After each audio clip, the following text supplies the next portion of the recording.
you as an author? I know that I want them to just get my book. Just buy it, right? Yeah, just buy the book. I know that if you, like for instance, if you came Wednesday night, I'll have some copies of the books on hand for people to buy. Okay. But there's a limited amount that happen to be there.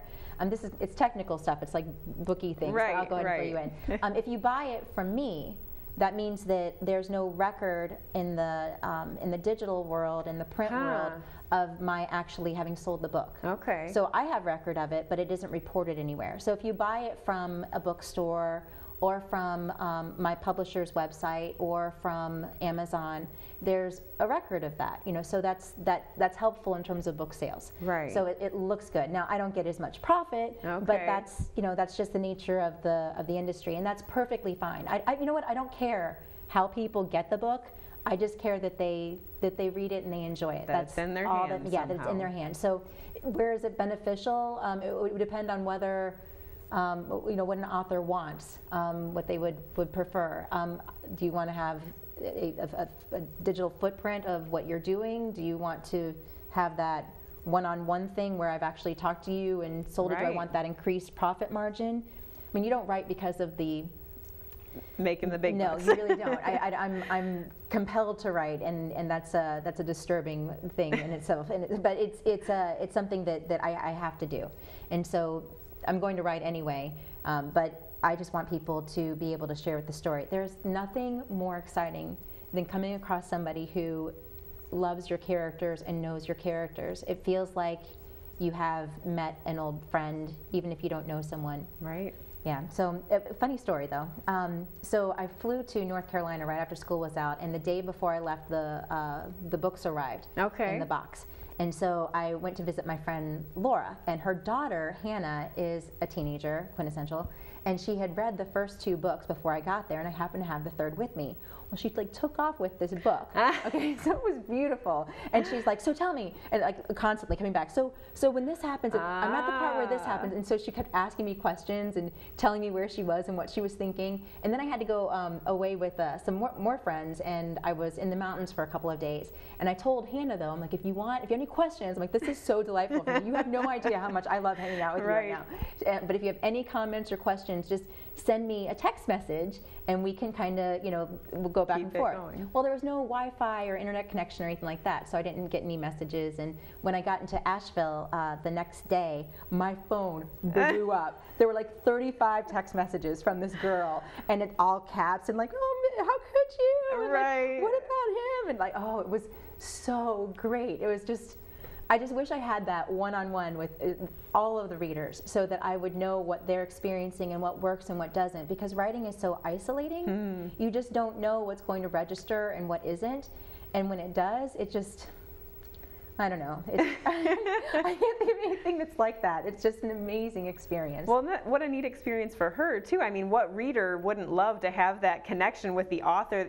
Think about all the people who are reading, Harry Potter across the world who, and there are some where they'll tweet to J.K. Rowling and she'll send something back. But, not all of us have that experience where we can have this connection and actually talk through the process and really relate to the person who, kind of was the channel for this story, really. So, and it's really neat too that you're local, and we do have this opportunity to hear from you, and people can meet you and talk to you. And obviously, we're going to talk a little bit more about the event at the public library, Yorkville Public Library. We're going to take a quick break, but when we come back, we'll hear more about what's next for Libby Wheeler and that compulsion to write and where that might take her in the future. Stay with us. We'll be right back on Fox Valley Today.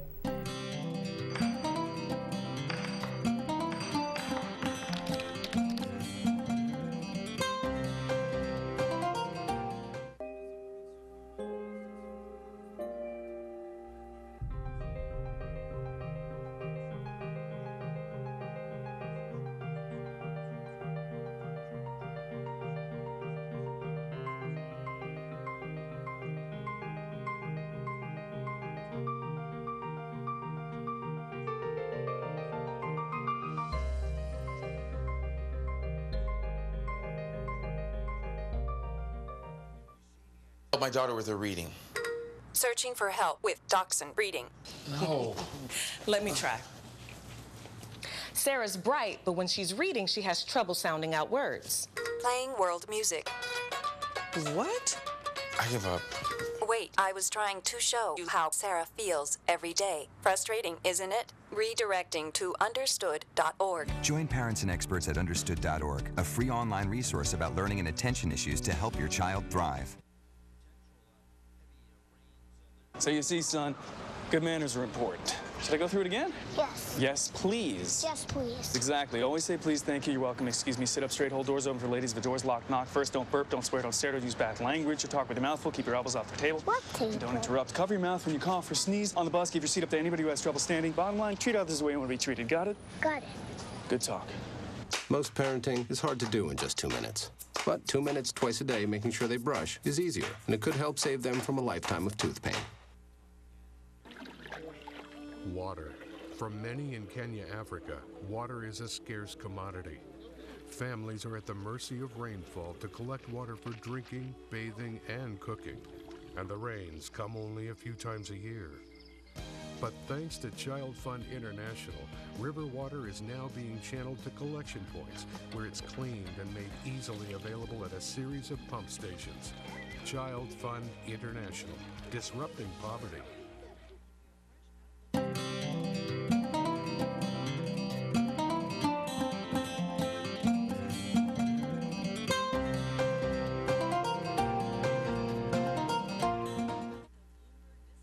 I'm Meg Duray, your host, talking with Elizabeth Wheeler, local author and local educator. We should mention you work in the schools around here and out in Newark, and it's kind of neat also that we've gotten to see, you were out last time with a couple of the students that you work with. Yes. And kind of brought them in, and they get that kind of behind the scenes experience with the whole world of literature. So as you wrapped up this final book in the series, and we've talked a little bit about that connection with the character, but you have this story that you're so invested in, and then I can't imagine, for us readers, it's like, what's going to happen the rest of his life? You're just thinking about that, and I imagine it's even more so being the author. It is. It was really difficult to write those final pages. I cried the whole time I was writing final pages, and I wept because it's been a long time. Right. I've been spending a lot of time with him and those people. But the nice thing is they exist in print. So I don't have to ever really let them go. They'll always just kind of be there, available. But yeah, it was time. The trilogy he was ready.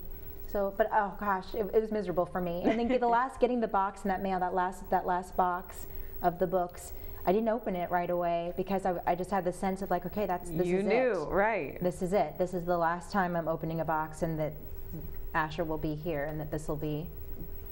I don't know. It was tough. Right. Now, do you have a plan for kind of what you're going to do? I know that you had some events in connection with the previous books, and you did a lot of kind of speaking engagements and that sort of thing. Do you have that planned out for this? Do you kind of open to where that might lead you? Anything that might coincide with this one? Yes. I actually haven't launched the book so much down in Florida where the book is set. Okay. And so in November, I have an event that's going to be occurring there, and an interview with the local newspaper in Fort Myers. So that's very cool. That's all set up to go with the trilogy. Now that it's all complete, right. It feels like you have a set to work with. But I'm also doing research on a new book, and so that's what I've been working on this summer. It's been nice. I'm not faced with deadlines, sure. And so it's a slow process of just taking things in. And but when I was in Florida the last couple of weeks, I met with a sociologist there and did some research on some events. This may be historical fiction. Okay. I'm not sure YA. I'm not. It will probably still be young adult, but completely different characters. So I'm sorry you're not going to see Asher there, but it still will be set in the South. Okay. Any ideas on where you're going to head with this, and how do you really choose that? I mean, when you're kind of closing up this chapter in your life, I mean, there's so many choices on where you could go next with, stories and characters and that sort of thing. Mm-hmm. Did it just sort of come to you, or did you have to, decide which way to go? Well, it's been bubbling in the background. I have 3 different ideas for novels that have kind of been simmering back there, and based on things that are kind of happening in society at large, this seems like the natural focus for the next one. I've discovered I have a type to what I do, and I didn't know that until I started looking at what my instincts are, my creative process happens to be. But I tend to look at different social issues and I look at these polarized realities, and then I'll take some really lovely teenager and toss them into the mix and personalize what some people very easily find to be dividing factors. So like homosexuality and faith. Okay, so now here's this lovely boy who's going to humanize this experience, and we're all going to have to walk around with him and love him and see what he does with it, and you just kind of let him go. Right. Okay, in this case it's race, and it's racism, and so I'm looking at this experience that occurred, a horrific event that occurred in 1924. An actual event. An actual event. Okay. It was a lynching down in Southwest Florida. Wow. And it's been somewhat glossed over within the community, but there is this lovely Englishman, Dr. John Harrison, who's the sociologist. Okay. I saw his research online, and I first was inclined to go there because I was working on the classical kids production of Gershwin's Magic Key. Okay. And the kid there is a boy who, an African American boy, and he's talking about his experience in the Harlem Renaissance, and he's selling papers, and that's where that started to formulate. To begin that process. So anyway, the story is talking about the actual events in 1924, but then also the modern construct of the people who are related to those individuals. So if you were related to somebody who had been lynched in 1924, and now you're a teenager, or and then maybe you're friends with someone who was whose relatives were involved in the mob that did the lynching. How do you reconcile multi-generational guilt or anger or the divide of those things? And so you look at, and I'm not saying that I can resolve anything, but I'm intrigued with the way people, the humanized portion of things that seem like larger issues. And so when I look at teenagers, they haven't formed their ideas. They haven't decided yet. And so that process of figuring out how they're going to be about things is very exciting to me. Working with students at Newark, I see kids do extraordinary, amazing things every single day with stuff that adults wrestle with. Right. And you watch that and you see how they do it, and there's a lot to be learned there. And so I like the teenage perspective. I think that's why a lot of people read young adult literatures, because when you look at adult literature, yes, there are things that challenge people, but a lot of times people have already made up their mind. Right. And it's about breaking habits, but this will give that opportunity to look at this other issue.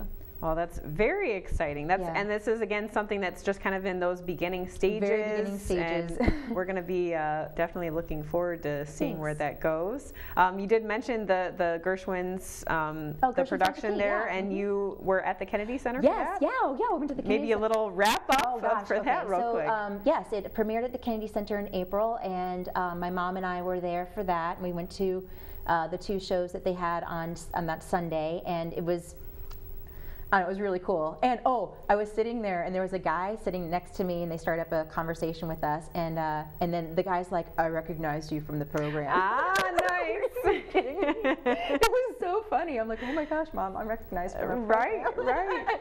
So it was really neat, and the show was amazing. So hearing it, I don't know, the actors and the symphony, I don't know. There's just something really extraordinary about watching something that you've worked on come to life and something. Yeah. Very different than the print industry.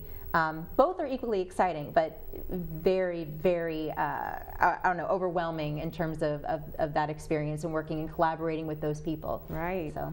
Well, we've just been excited to see this journey that you've been on, and now kind of the culmination of this part of it is happening. The release of the third book is this week, and Wednesday, July 15th, they can see you, and you'll be doing a little reading at Yorkville Public Library.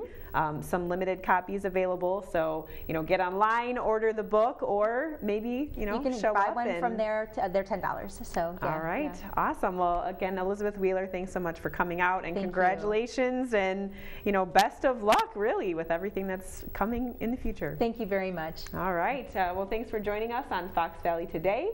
Thanks for tuning in, and we will see you next time.